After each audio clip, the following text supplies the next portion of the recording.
And we can just dance the night away until we get no more. I'll shake all the hurt away so you can feel and forget who you used to be.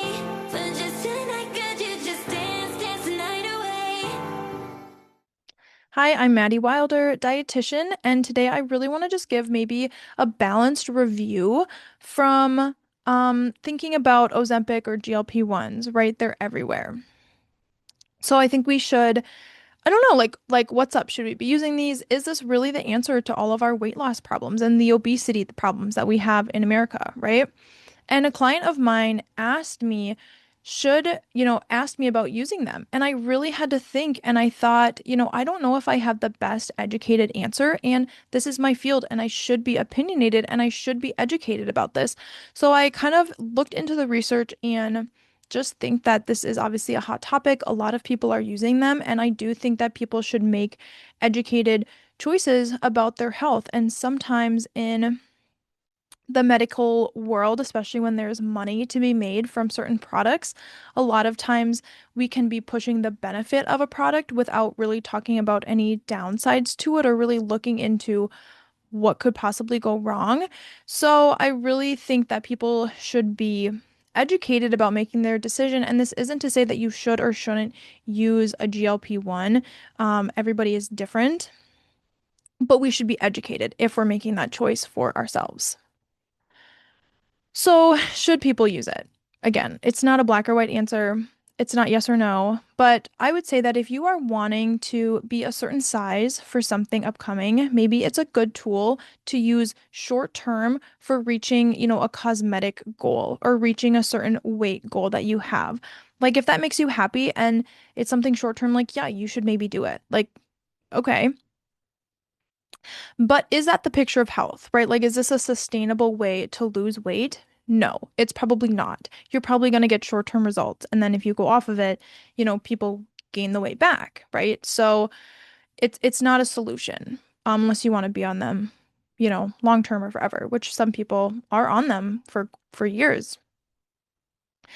But I think that what we should know is that with calorie restriction and with weight loss, we don't only lose fat, right? But we're also losing muscle.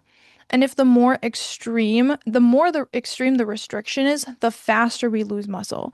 So with these medications, because the calorie restriction can be so drastic, research shows that people can lose like up to 40% of the weight loss in muscle. And lean body mass is something that we're always trying to preserve.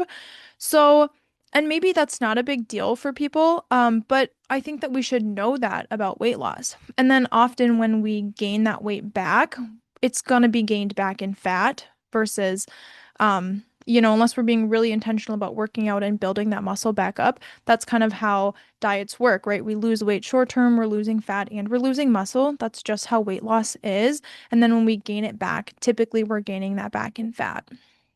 And obviously, if it's more restricted, if it's more extreme, the faster we're going to lose that muscle.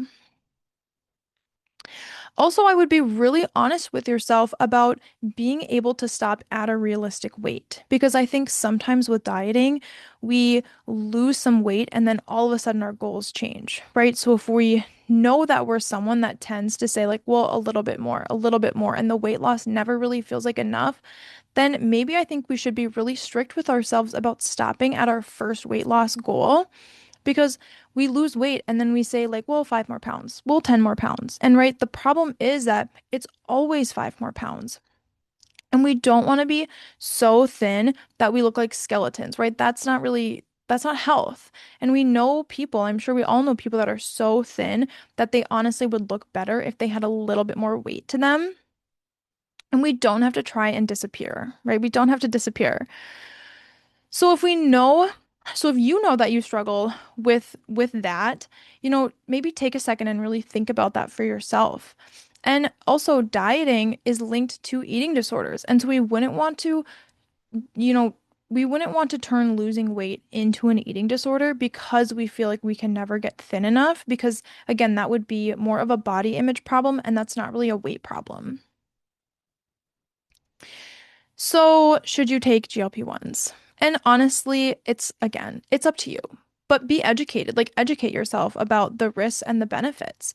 And maybe, this is a great tool for people. I've heard good things about using it and related to mental health and food noise and those kinds of things. And if people lose weight and feel better and have better mental health around food, like that really is awesome. Like that's a great tool to use.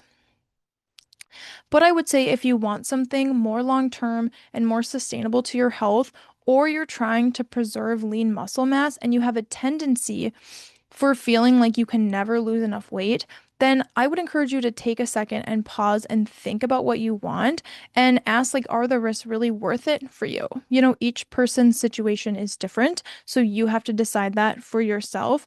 But I believe that education should be accurately provided for patients so they feel like they can make an educated decision for themselves instead of just seeing the benefit and kind of downplaying the potential risks for themselves.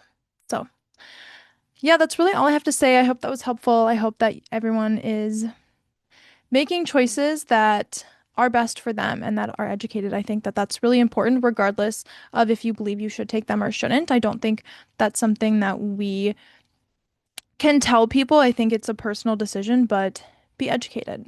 So, yeah.